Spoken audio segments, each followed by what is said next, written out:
Shalom, jemaat yang dikasihi oleh Tuhan. Kita bersyukur kepada Tuhan apabila hari ini kita dalam keadaan yang baik. Sepanjang minggu telah kita lewati dan semuanya di dalam pemeliharaan Tuhan yang begitu sempurna. Maka marilah kita membawa hati kepada Tuhan untuk memuji, menyembah Dia sebagai wujud syukur kita kepada Tuhan yang telah memberkati hidup kita sampai pada saat ini. Mari kita beribadah kepada Dia, mari kita menyembah Dia, mari kita mendengar panggilannya dan meresponi panggilannya. Nyanyikanlah nyanyian baru bagi Tuhan, menyanyilah bagi Tuhan, hai segenap bumi. Menyanyilah bagi Tuhan, pujilah namanya, sujudlah menyembah kepada Tuhan dengan berhiaskan kekudusan. Gemetarlah di hadapannya, hai segenap bumi. Mari kita menenangkan hati sejenak di dalam saat teduh.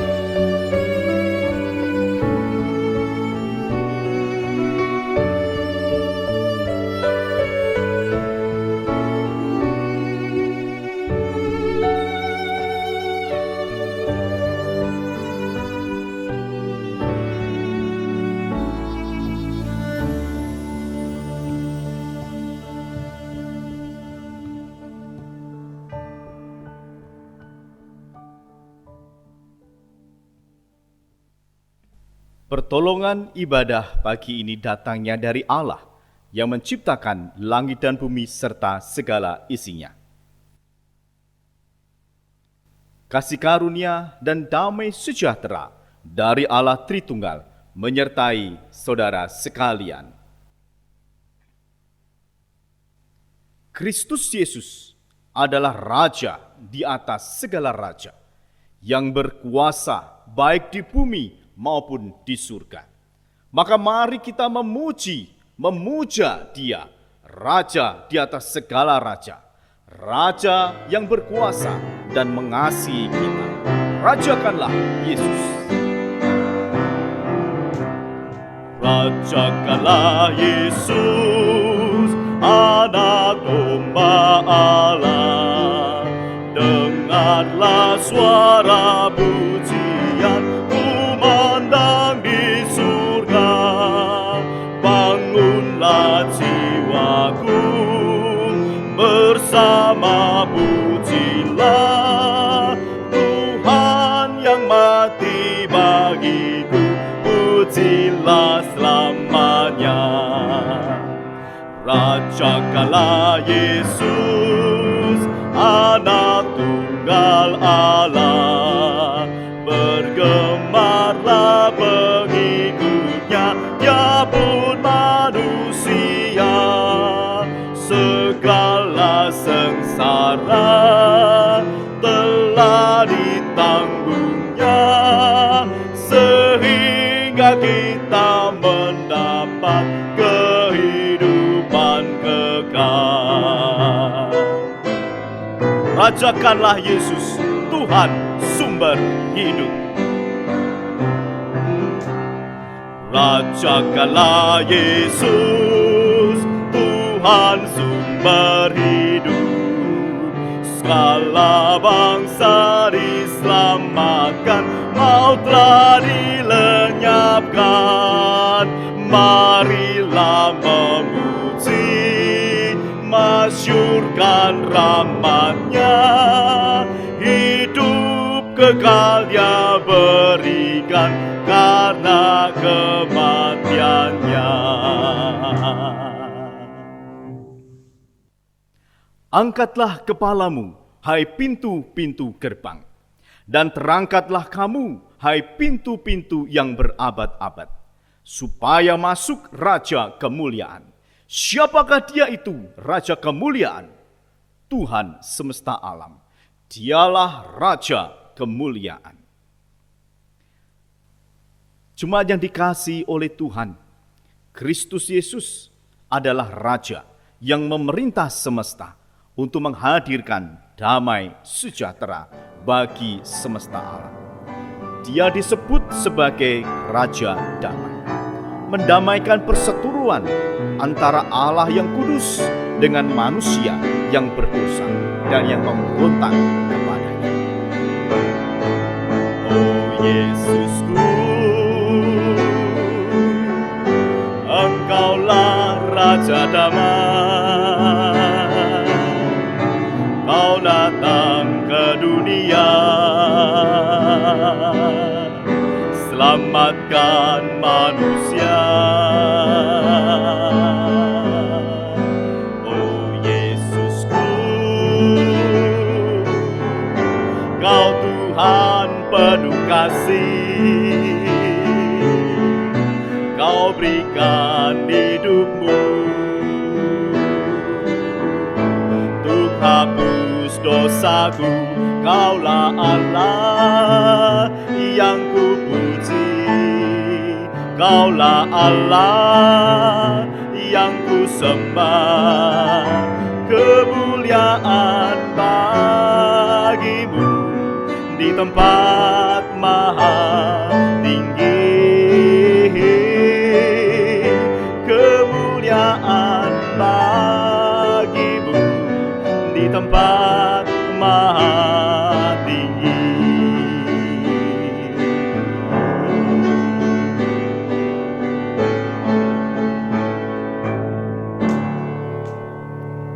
Sudahkah kita mengalami pendamaian dengan Tuhan?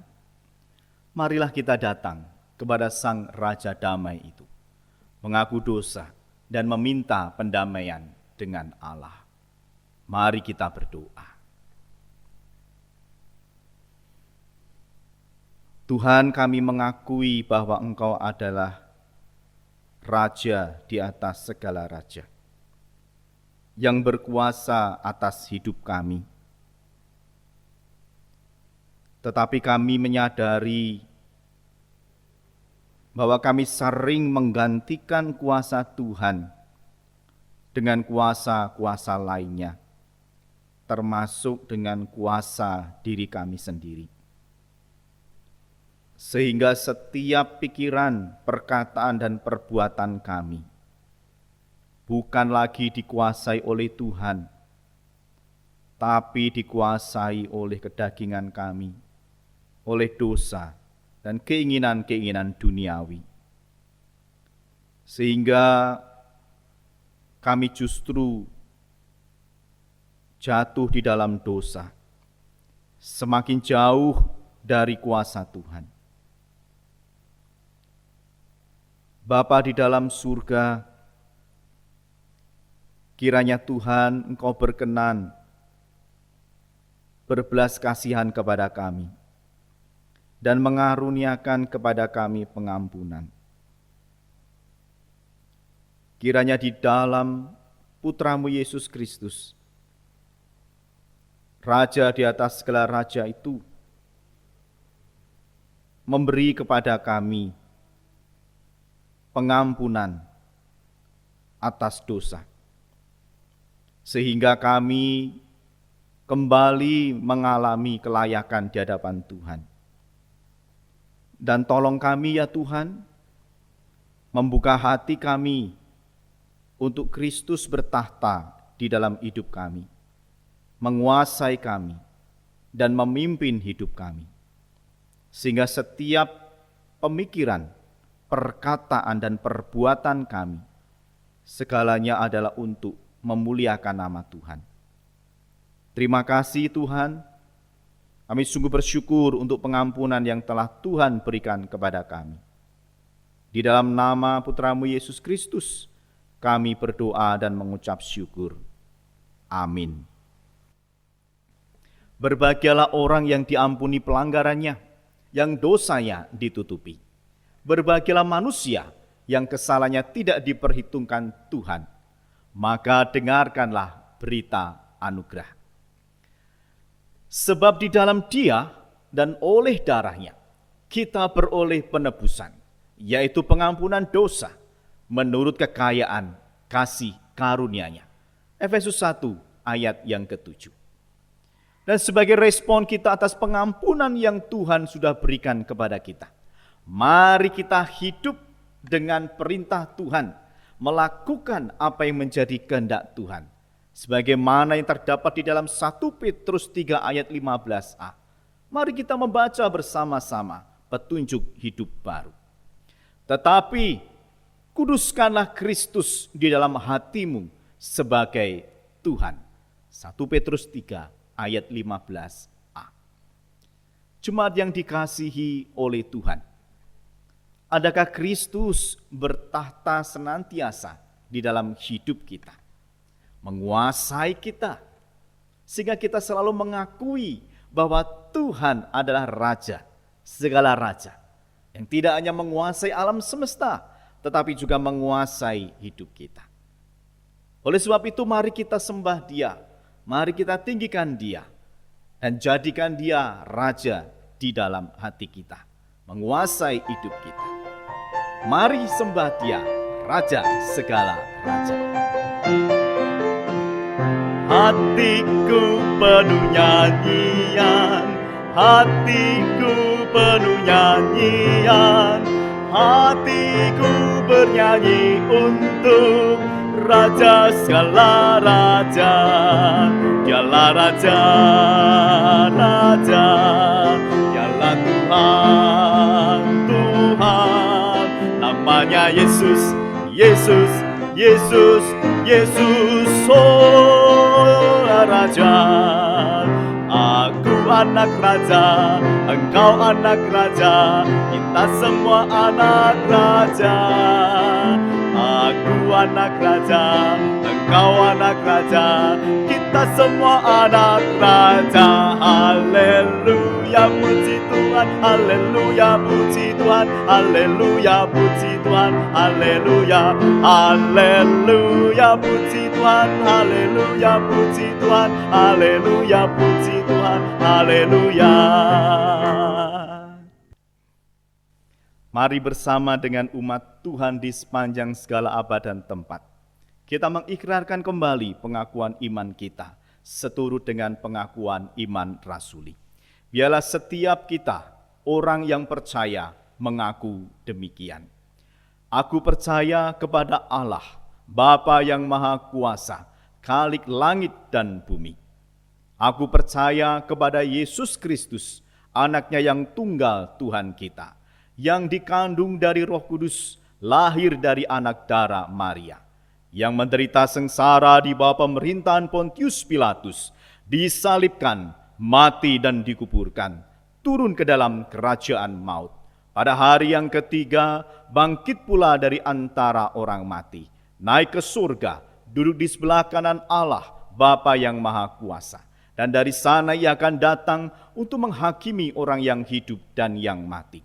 Aku percaya kepada Roh Kudus, gereja yang kudus dan am, persekutuan orang kudus, pengampunan dosa, kebangkitan tubuh, dan hidup yang kekal.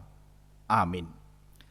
Mari kita menyatukan hati kita di dalam doa syafaat. Bapa di dalam surga, kembali kami membawa syukur kami kepada Tuhan. Berterima kasih karena Tuhan baik, sudah memeliharakan kehidupan kami. Sepanjang 1 minggu kami melewatinya di dalam penyertaan Tuhan. Sehingga sekalipun kami harus menghadapi banyak tantangan dan kesulitan, kami tetap di dalam keadaan yang baik. Sekalipun kami menjalani hari-hari kami seminggu yang lalu di bawah ancaman pandemi, tetapi Tuhan tetap memberi kepada kami kesehatan yang baik. Sehingga sampai pada pagi hari ini, kami sekalian tetap boleh ada sebagaimana kami ada. Bahkan boleh berhimpun bersama keluarga kami untuk beribadah, untuk menyembah Tuhan. Kami berdoa untuk saudara-saudara kami yang pada saat ini di dalam kelemahan tubuh. Tuhan, kiranya Engkau mengingat derita yang sedang mereka tanggung. Anugerahkan kekuatan khusus untuk mereka, sehingga mereka mampu untuk menanggung sakit penyakit, sehingga mereka tidak terpuruk di dalam rasa sakit, tapi mereka tetap boleh bertahan dan terus berseru kepada Tuhan, beriman teguh di dalam Tuhan. Kami berdoa untuk jemaat Tuhan yang hari ini di dalam kebimbangan, rasa takut, rasa khawatir. Mari ya Tuhan, Engkau juga yang akan menguatkan mereka, meneguhkan iman mereka, menghiburkan hati mereka. Biarlah mereka selalu tahu dan menyadari bahwa Tuhan berkuasa atas hidup dan mati mereka. Tuhan pasti akan memberi kepada mereka pertolongan. Dengan demikian, setiap saudara kami yang mengalami kekhawatiran dan ketakutan, mereka kembali bersandar kepada Tuhan dan memiliki keberanian untuk percaya kepada Tuhan, untuk melangkah menjalani kehidupan hari demi hari dengan baik. Terima kasih Tuhan, kami berdoa untuk jemaat Tuhan di dalam pergumulan usaha pekerjaan mereka. Kiranya Tuhan tetap memberi kepada mereka semangat, memberi kepada mereka hati atau jiwa yang pantang menyerah, sehingga mereka terus dengan tekun mengerjakan apa yang sudah Tuhan berikan kepada mereka. Sehingga melalui usaha pekerjaan itu, mereka menerima berkat-berkat dari Tuhan. Kami berdoa untuk jemaat yang bekerja untuk orang lain, yang bekerja mandiri, ataupun yang saat ini masih bergumul untuk mencari pekerjaan. Tuhan tetap tolong mereka, Tuhan tetap memberkati mereka. Kami mohon Tuhan juga menolong setiap keluarga di GKT 2. Peliharakan mereka ya Tuhan, di dalam kasih Tuhan, setiap suami, setiap istri, setiap orang tua ataupun anak, mereka hidup di dalam kasih Tuhan, hidup untuk memuliakan nama Tuhan di tengah-tengah keluarga mereka. Menjadikan Kristus sebagai kepala, Kristus sebagai teladan dan panutan hidup mereka. Sehingga setiap keluarga di GKT 2 hidup di dalam keharmonisan dan dapat menjalani setiap persoalan-persoalan hidup, bahkan menyelesaikannya dengan baik di dalam pertolongan Tuhan. Terima kasih Tuhan, kami pasrahkan gereja kami. Kiranya Tuhan menolong apa yang menjadi kerinduan kami, bisa beribadah lagi di gedung gereja. Kiranya Tuhan memberkati, sehingga kerinduan kami suatu saat dapat terwujud. Kami berhimpun di gedung gereja, kami beribadah, kami melayani Tuhan bersama, kami bersekutu bersama-sama. Tuhan, kami pasrahkan pula negeri kami Indonesia. Mari Tuhan terus berkarya di negeri kami Indonesia melalui para pemimpin bangsa kami, melalui para pemimpin daerah, melalui masyarakat Indonesia, dan juga melalui diri kami. Sehingga bangsa ini ya Tuhan tetap berdiri teguh, tetap boleh dipakai oleh Tuhan, menjadi bangsa yang menaungi rakyatnya, yang mensejahterakan rakyatnya, yang memberi kemakmuran dan keadilan bagi rakyatnya. Terima kasih, kami berdoa menyerahkan seruan kami di dalam nama Tuhan kami Yesus Kristus. Amin. Jemaat yang dikasihi oleh Tuhan, mari kita memohon kepada Tuhan, mempersiapkan diri kita untuk bersama-sama mempelajari firman Tuhan. Kiranya hati kita menjadi tanah yang subur, yang siap untuk ditabur oleh benih, sehingga terus bertumbuh dan menghasilkan buah. siapkan hatiku, ya Tuhan. Ku siapkan hatiku Tuhan untuk dengar firman-Mu saat ini. Ku sujud menyembah-Mu Tuhan, masuk hadirat-Mu saat ini. Curahkan urapan-Mu Tuhan bagi jemaat-Mu saat ini. Ku siapkan hatiku Tuhan untuk dengar firman-Mu. Firman-Mu Tuhan tiada berubah,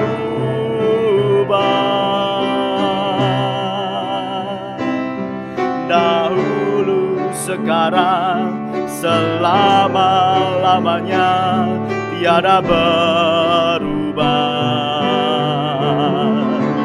Firman-Mu Tuhan penolong hidupku.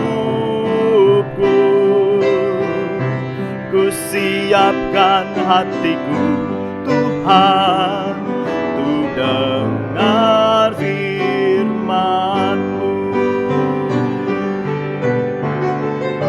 Firman-Mu Tuhan tiada berubah,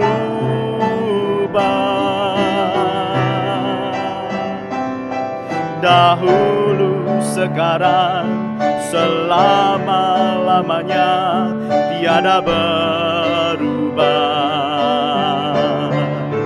Firman-Mu Tuhan penolong hidupku. Ku siapkan hatiku Tuhan untuk dengar firman-Mu.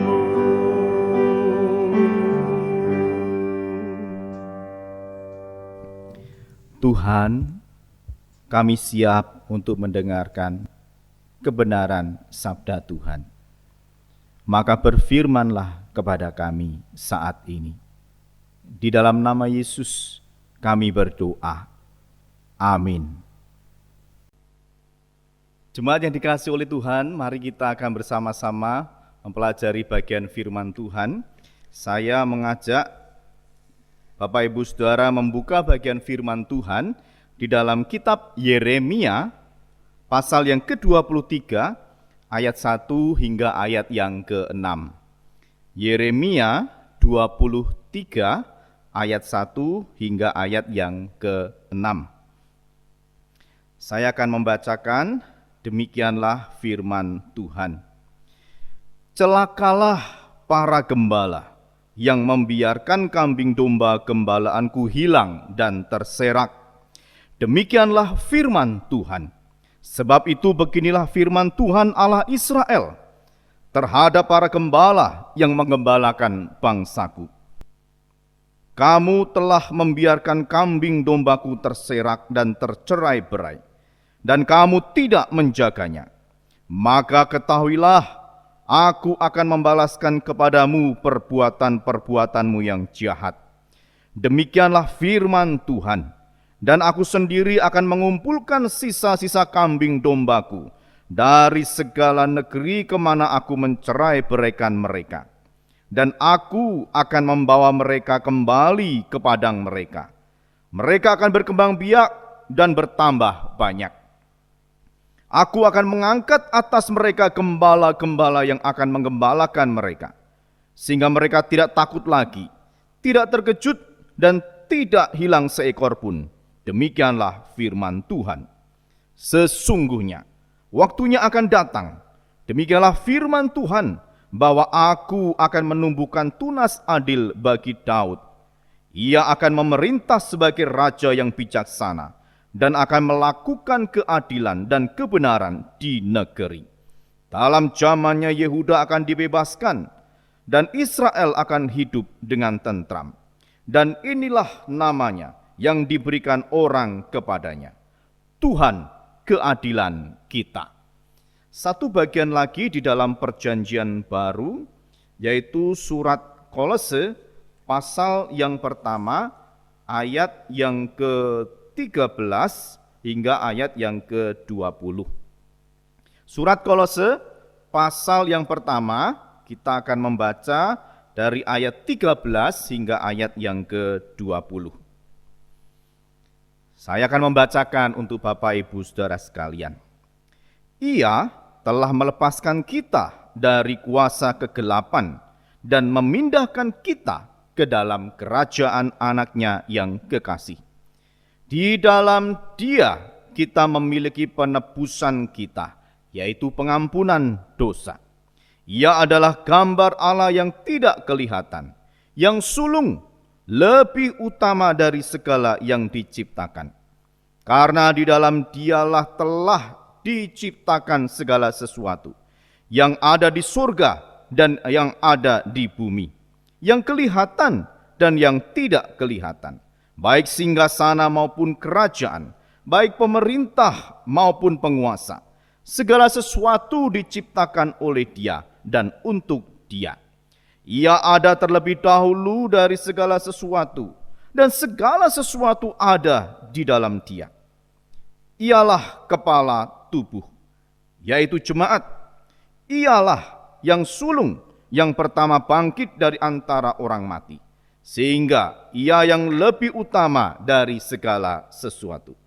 Karena seluruh kepenuhan Allah berkenan diam di dalam Dia, dan oleh Dialah Ia memperdamaikan segala sesuatu dengan dirinya, baik yang ada di bumi maupun yang ada di surga, sesudah Ia mengadakan pendamaian oleh darah salib Kristus.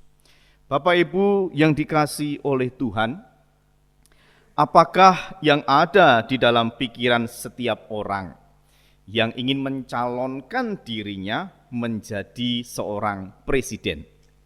Saudara, jabatan presiden adalah jabatan yang tertinggi di dalam sebuah negara. Jadi ketika seseorang ingin mencalonkan dirinya menjadi seorang presiden, kira-kira menurut Bapak Ibu apa yang ada di dalam pikirannya? Wah, mungkin dia bisa membayangkan kalau aku nanti jadi presiden, ada kenyamanan, penuh dengan kemewahan, fasilitas-fasilitas yang menyenangkan dan memanjakan. Penghormatan, tentu mendapat kehormatan dari berbagai macam pihak. Harta yang banyak, tentu mendapatkan gaji atau tunjangan hidup yang lebih besar dari biasanya. Bisa juga, wah, aku akan sering ke luar negeri. Aku bisa sekalian kunjungan negara dan juga liburan atau jalan-jalan. Kemungkinan bisa seperti itu. Karena begitu banyak keuntungan-keuntungan yang akan diperoleh saat seseorang menjadi presiden, maka tidak heran Bapak Ibu Saudara jika banyak orang itu berusaha untuk menjadi presiden. Kalaupun sudah ada presiden, ada juga pihak-pihak yang mencoba untuk menggulingkan presiden supaya pihak-pihak ini bisa mengambil alih jabatan presiden dan lain sebagainya. Hal ini juga mungkin berlaku bagi para pemimpin daerah. Hari-hari ini sedang marak adanya persiapan untuk pilkada, kampanye dan lain sebagainya. Memang banyak orang berusaha untuk menjadi pemimpin. Karena apa? Karena tadi melihat bagaimana keuntungan yang akan dia peroleh ketika nanti menjadi presiden. Hal ini juga sama ketika ada di dalam sebuah pemerintahan kerajaan. Ada orang-orang yang memang sudah ditetapkan menjadi raja dan keturunan-keturunannya pun akan menjadi raja. Namun demikian ada pihak-pihak yang berusaha untuk menggulingkan tahta kerajaan. Supaya apa? Supaya dia bisa naik menjadi raja dan kemudian memperoleh berbagai macam keuntungan-keuntungan tersebut. Saudara, ketika melihat hanya keuntungan itu, maka begitu banyak orang berlomba-lomba untuk menjadi pemimpin, entah presiden, entah gubernur, atau wali kota, bupati, raja, bahkan kepala desa dan lain sebagainya. Tetapi saudara, pernahkah memikirkan jika menjadi seorang pemimpin itu, entah presiden, raja dan lain sebagainya itu, akan menerima tugas yang sangat berat, akan menerima beban yang berat di pundaknya. Apa itu? Dia harus mengatur daerah atau kekuasaan di mana dia berkuasa. Tentu akan muncul banyak kritikan, ketidakpuasan, akan muncul banyak komplain. Dia bisa kurang tidur karena harus memikirkan, harus mengerjakan berbagai macam tugas yang harus segera diselesaikan. Di sana ada masalah, di sana ada konflik, dia juga bertanggung jawab untuk menyelesaikan. Secara ekonomi kurang baik, secara pendidikan, secara budaya, bagaimana dia harus merancang semuanya dengan baik supaya daerah kekuasaannya itu menjadi maju, menjadi baik. Dengan demikian dia tetap bisa menikmati fasilitas-fasilitas yang ada. Harusnya memikirkan hal-hal yang demikian. Tapi banyakkan itu lebih banyak memikirkan apa yang akan diperoleh keuntungan-keuntungannya. Tapi ketika seseorang yang ingin menjadi pemimpin memikirkan hal yang tadi saya sebutkan, begitu berat beban yang harus ditanggungnya itu, mungkin akan berpikir dua kali. Apakah aku sanggup, apakah aku bisa untuk menjadi pemimpin yang baik, yang bisa mensejahterakan rakyatku, yang bisa membawa kemakmuran dan juga keadilan bagi rakyat di mana aku memimpinnya. Saudara, gambaran tentang seorang pemimpin ataupun raja biasanya tidak jauh dari yang namanya status, kedudukan, dan juga kekuasaan. Maka banyak orang memimpikan berada di dalam posisi puncak, yaitu pemimpin. Tetapi saudara yang dikasihi oleh Tuhan, berbeda dengan keteladanan Tuhan Yesus sebagai Raja. Alkitab tidak sekedar berbicara Yesus sebagai Raja yang memiliki kekuasaan, tahta kemuliaannya, Raja di atas segala raja. Tetapi Alkitab juga berbicara mengenai Raja yang menggunakan kekuasaannya untuk menolong umat manusia, untuk memberi pendamaian dan juga keselamatan bagi manusia, umatnya yang berdosa. Saudara yang dikasihi oleh Tuhan, Yesus meneladankan nilai-nilai seorang raja yang sejati. Karena menjadi raja itu bukan soal status, melainkan fungsi. Menjadi raja bukan soal kuasa saja, melainkan soal nilai-nilai hidup yang diteladankan untuk umatnya. Saudara, hari ini di dalam kalender gerejawi, minggu terakhir sebelum memasuki minggu Advent yang pertama, selalu diperingati sebagai Hari Kristus Raja alam semesta. Hari ini menjadi puncak pengagungan Kristus Yesus yang adalah Raja di atas segala raja.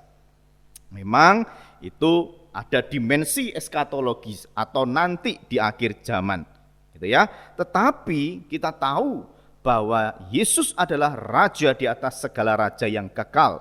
Jadi sejak dulu, sekarang, bahkan selama-lamanya dia memerintah sebagai Raja. Maka tidak hanya kita memikirkan nanti ketika Yesus datang yang kedua kalinya, tetapi kita juga memikirkan hari ini. Yesus pun bertahta, Yesus pun menjadi Raja di atas segala raja, Raja di dalam hidup kita. Maka penting pula kita memikirkan, kita mempelajari tentang Kristus sebagai Raja di atas segala raja pada zaman ini di dalam kehidupan kita hari ini.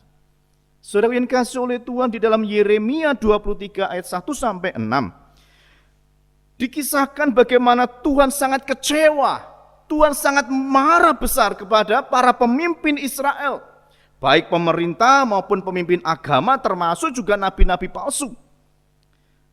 Alih-alih mereka menggembalakan umat yang harusnya dengan penuh cinta, penuh perhatian, tetapi justru mereka melakukan kejahatan.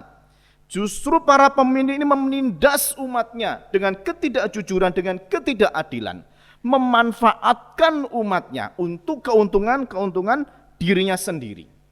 Maka salah satu penyebab bangsa ini mengalami pembuangan itu karena tidak adanya role model atau orang yang menjadi panutan, pemimpin yang menjadi panutan, menjadi teladan.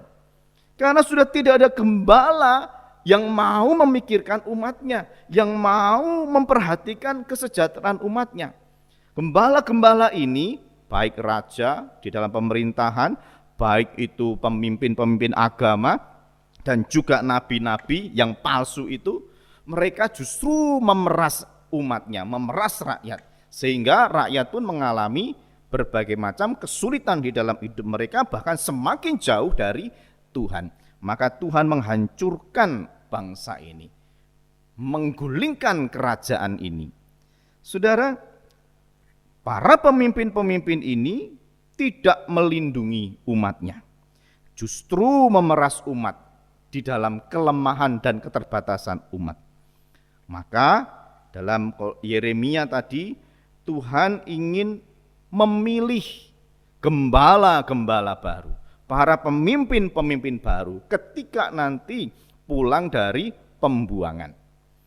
Nah, disinilah muncul penubuatan mengenai kehadiran Kristus Yesus sebagai raja di atas segala raja, yang bijaksana, yang punya komitmen terhadap kebenaran dan juga keadilan. Lalu di dalam Kolose 1 ayat 13 sampai 20, Paulus menegaskan betapa besar kedudukan dan kuasa Yesus. Sesungguhnya ia telah ada sebelum segala sesuatu diciptakan, dan Kristus juga terlibat di dalam penciptaan. Di dalam Kristus segala sesuatu diciptakan, baik yang ada di bumi, segala struktur-struktur kekuasaan yang ada, pemerintahan-pemerintahan yang ada, Kristus hadir di situ untuk menciptakannya. Maka seluruh kepenuhan Allah itu ada di dalam diri Kristus.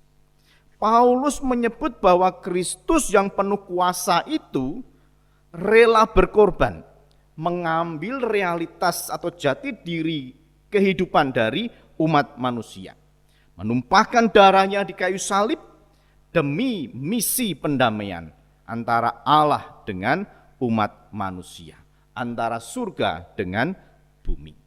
Maka saudara, dimensi pengorbanan Kristus ini sangat jelas terlihat di balik kepenuhan kuasanya. Jadi refleksi Paulus tentang kenosis di dalam surat Filipi, dari kepenuhan di tempat yang maha tinggi, rela mengosongkan dirinya, memasuki dimensi yang baru, yaitu manusia. Itu adalah kenosis atau mengosongkan diri. Kristus yang harusnya menjadi raja di tahta mulianya di surga, meninggalkan semuanya itu dan datang ke dalam dunia menjadi manusia yang lemah, yang terbatas, yang hina, bahkan harus mati disalibkan. Saudaraku yang dikasihi oleh Tuhan, Yeremia dan Paulus memperlihatkan sosok raja yang sejati, yang sungguh-sungguh punya komitmen untuk mencintai umatnya. Bukan dengan kuasanya untuk menundukkan umatnya dan membuat umatnya itu mengalami kesengsaraan, memanfaatkan umatnya demi keuntungan diri Yesus sendiri, tidak. Tapi justru Yesus menggunakan kuasanya itu untuk membawa kemakmuran, membawa kesejahteraan, membawa kedamaian, keselamatan bagi umatnya. Yesus begitu memperhatikan umatnya. Dia selalu ada di garda terdepan untuk melindungi umatnya dari berbagai macam goncangan kehidupan. Saudara, seorang raja sejati menggembalakan umat dengan hati, bukan memanfaatkan mereka untuk kepentingan diri sendiri. tidak menyalahgunakan wewenang untuk menekan umat, tapi menggunakan kekuasaan dan wewenangnya itu untuk membawa umat mengalami kehidupan yang lebih baik lagi.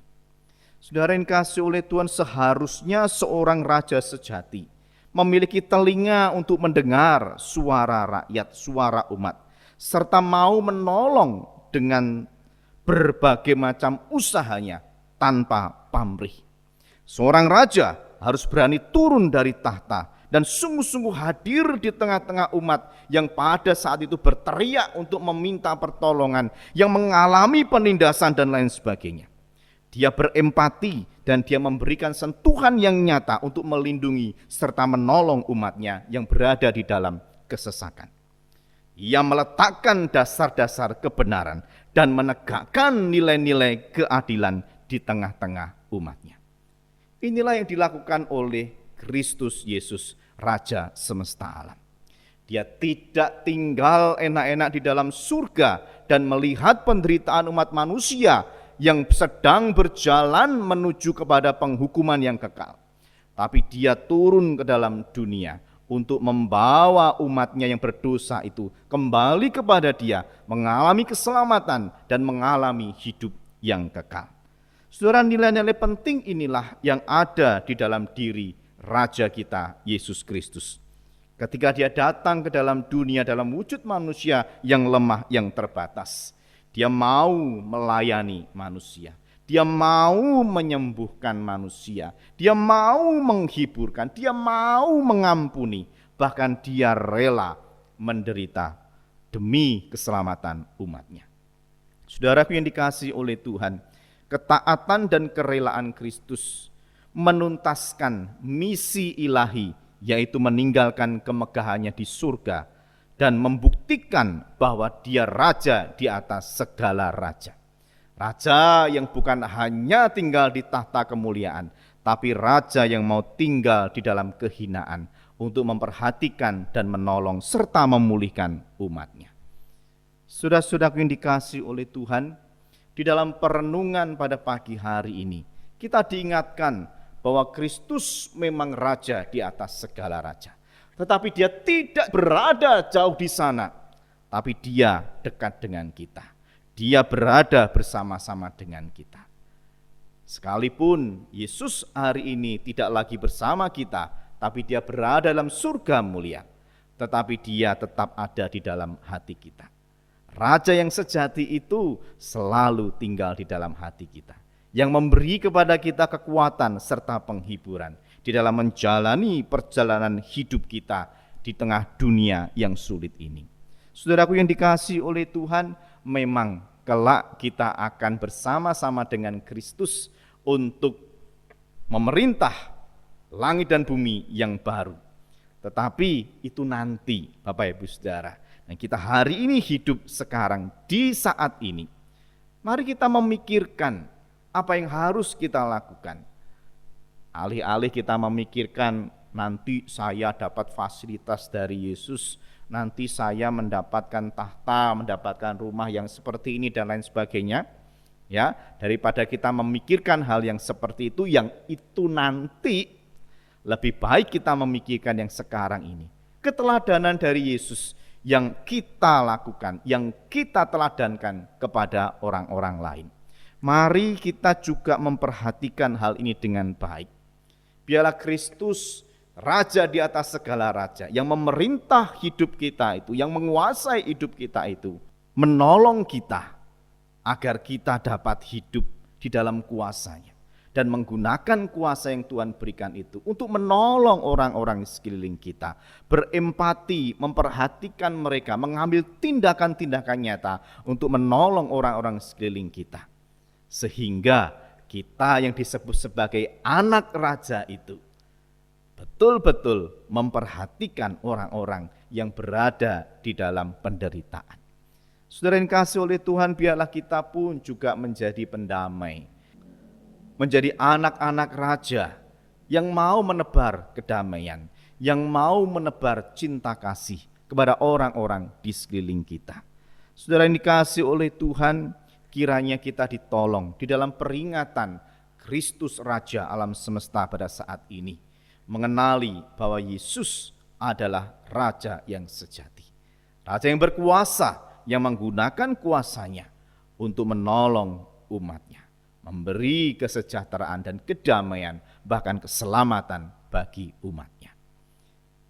Anda sebagai anak-anak Raja, apa yang akan Anda lakukan di tengah dunia hari ini? Tuhan Yesus memberkati. Mari kita berdoa.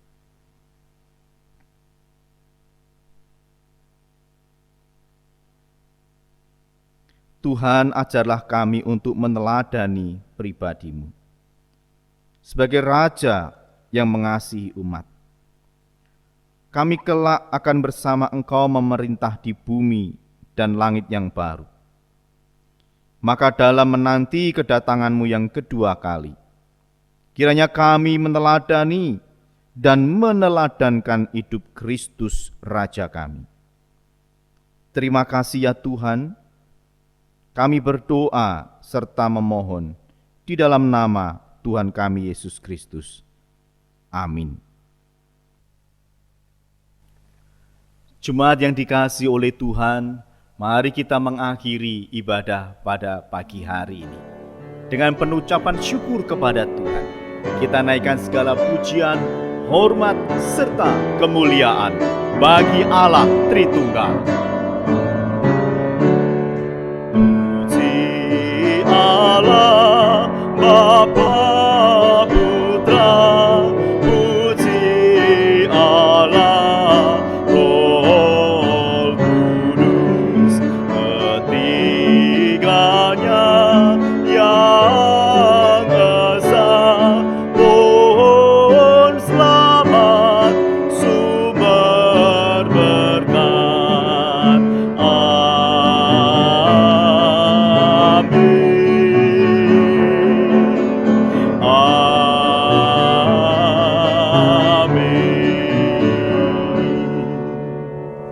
Kekasih-kekasih Allah, arahkanlah hatimu kepada Tuhan dan terimalah berkat-Nya. Kiranya damai sejahtera yang melampaui segala akal dari Allah Bapa akan memelihara hati dan pikiranmu di dalam Kristus Yesus. Dan kiranya oleh pertolongan, kuat kuasa, serta penghiburan dari Allah Roh Kudus, engkau dimampukan dapat hidup di dalam kebenaran Allah, terus-menerus hidup di dalam anugerah Allah, baik sekarang bahkan sampai selama-lamanya. Amin. Amin.